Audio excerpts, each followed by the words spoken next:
Today, we will figure out the best way to record video from your cameras. There are several options: an SD card that is installed inside the camera, a regular AHD video recorder, a wireless Wi Fi video recorder, or an IP-PO video recorder. Let's take a look at the pros and cons of each option. The standard option, if you only need video surveillance for one camera, is recording to an SD card.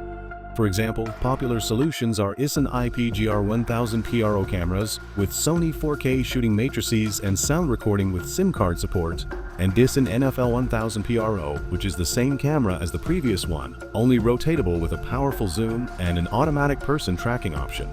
But if you have more than one camera, it is better to use a video surveillance system based on a video recorder. There are three options: a regular AHD video recorder, an IP-PO video recorder, and a wireless Wi Fi video recorder. All of these recorders use a hard drive to record video from cameras.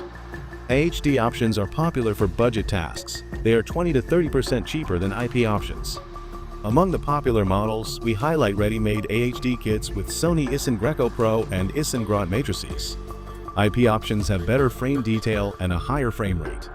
This means that fast-moving objects do not blur. Among the popular models with Sony matrices, we would also highlight ISON Alpha and ISON Tron Pro. Wireless Wi Fi video surveillance is convenient because there is no need to run a cable from the cameras to the recorder. However, each camera needs power, and the Wi Fi signal has its limitations. Be sure to watch the video review on our channel of the ISON Air Pro Max X wireless video surveillance camera system. It is the most powerful video surveillance camera system available today. It works up to 400 meters. That's all. If you found the video useful, please like and subscribe. If you have any questions, please write them in the comments. See you in the next video. Bye for now.